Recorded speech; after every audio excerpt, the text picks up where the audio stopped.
Welcome to this explainer. Today, we're diving straight into a distinctly grim, dark, and deeply Gothic fable. It's essentially a philosophical trial of the absolute highest order. Imagine a dark, meticulously kept ledger being unrolled by a truth-telling demon to confront a figure known as the Hollow King. We're going to uncover the grim reality of this king's absolute rule, peeling back the layers of a kingdom that claims absolute perfection on the outside but might actually be suffocating on the inside. Behold the ledger of your divine monopoly, a record not of triumph but of a systematic retreat into a forced vacuum. Okay, this chilling opening statement from the demon completely sets the stage for a profound debate. See, the king passionately argues that he's achieved ultimate autonomy, this victorious sovereignty, an ordered paradise he literally calls his divine monopoly. But the demon, he counters this immediately. He frames it not as a victory march toward order, but as a cowardly retreat, a systematic withdrawal into a forced vacuum.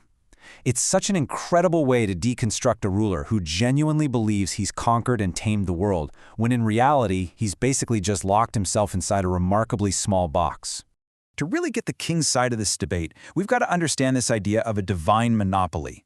The king views this as his absolute crowning glory, the ultimate pinnacle of control and peace. He argues that true autonomy requires wiping out chaos completely.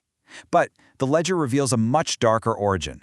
It's actually a mechanism born of profound, deep insecurity. It's this desperate desire to establish total order by erasing literally any external resistance or alternative perspectives. It's forcing a singular narrative onto reality simply because the ruler is just too terrified to face anything that contradicts his own will. It's absolutely fascinating how this perfectly frames our cosmic trial between two entirely opposing views of power.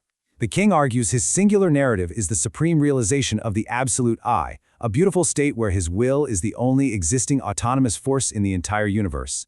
But the demon argues that the king's supposed guiding light is actually a shroud, and his ordered kingdom is a silent cage of spiritual suicide. So you have the king, who truly believes he is everything, while the demon is setting out to prove that he has actually reduced himself to absolutely nothing. Exhibit A, the giant in the void. So, the demon opens the ledger with the first of 4 parables to build his case, describing a giant who stood in a perfect vacuum. This giant claimed he'd achieved total autonomous existence because nothing remained in the world to push against him but himself. He had his eternal monopoly.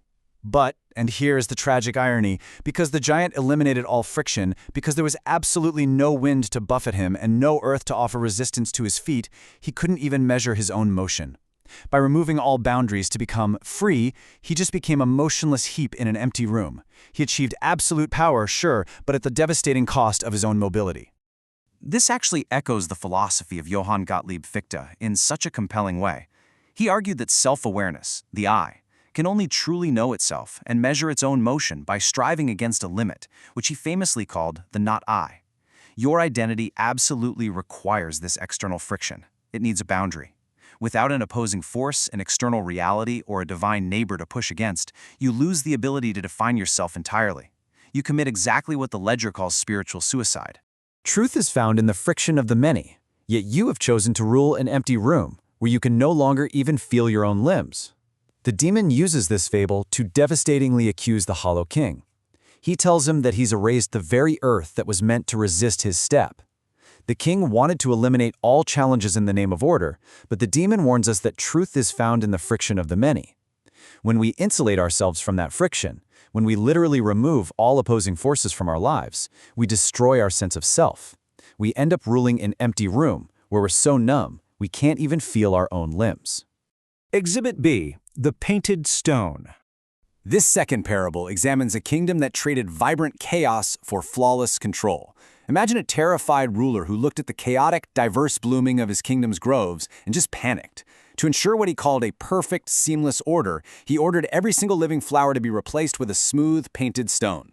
And sure, it looks perfect, flawless even, but the cost was absolutely immense. The bees vanished, and the living soil died beneath this sterile perfection. The ruler traded vibrant, organic growth for a silent graveyard. It became this unchanging mask where nothing real could ever grow again. This is a perfect, genuinely tragic example of Nietzsche's Apollonian illusion. See, the Apollonian drive naturally seeks form, structure, and order, But when it's completely uncoupled from the chaotic Dionysian energy of real life, it becomes a sterile, rigid imposition. The ledger refers to this as the cultural castration of life.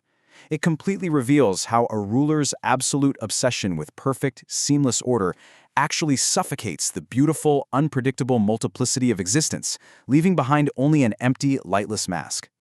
Exhibit C, the Thousand Masks. Imagine a monarch arriving in a vibrant marketplace of 1,000 different tongues.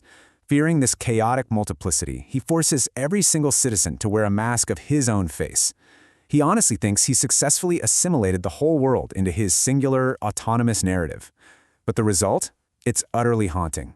He ends up dancing on the strings of his own deep insecurity. Surrounded only by the hollow echoes of a lie he told himself, he's no longer a king. He's a prisoner of his own reflection, completely unable to bear the weight of a world he doesn't truly own. Exhibit D, the Demonized Peer.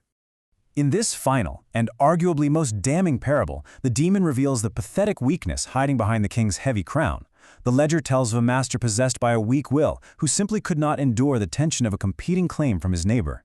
Instead of facing his equal with strength, instead of welcoming the struggle as a noble peer, this weak-willed master took the coward's way out. He literally burned his neighbor's home to the ground. Then, to justify it, he branded that neighbor a monstrous abomination. He did this solely so that his own unchallenged monopoly could be labeled as good. He destroyed what he couldn't control just to protect his incredibly fragile ego. As we dig into this, it becomes so clear that this is exactly what Nietzsche described as slave morality. The Hollow King sustains his power by branding any independent motion or opposing will as evil. By erasing that so-called evil, he gets to categorize his own monopoly as good. But the demon exposes this for what it truly is. It's not a display of sovereign power. No, it is the ultimate symptom of cultural exhaustion. The king is quite simply no longer strong enough to have an equal, so he demonizes anyone who might challenge him. The contrast here is stark and painfully clear. The noble peer welcomes the struggle, while the Hollow King erases the boundary of the not I. The noble peer endures the tension of competing claims, but the Hollow King cowardly retreats into a forced vacuum. True sovereignty, true identity, thrives on the friction of truth. The Hollow King, on the other hand, constructs a historical fabrication born purely out of fear.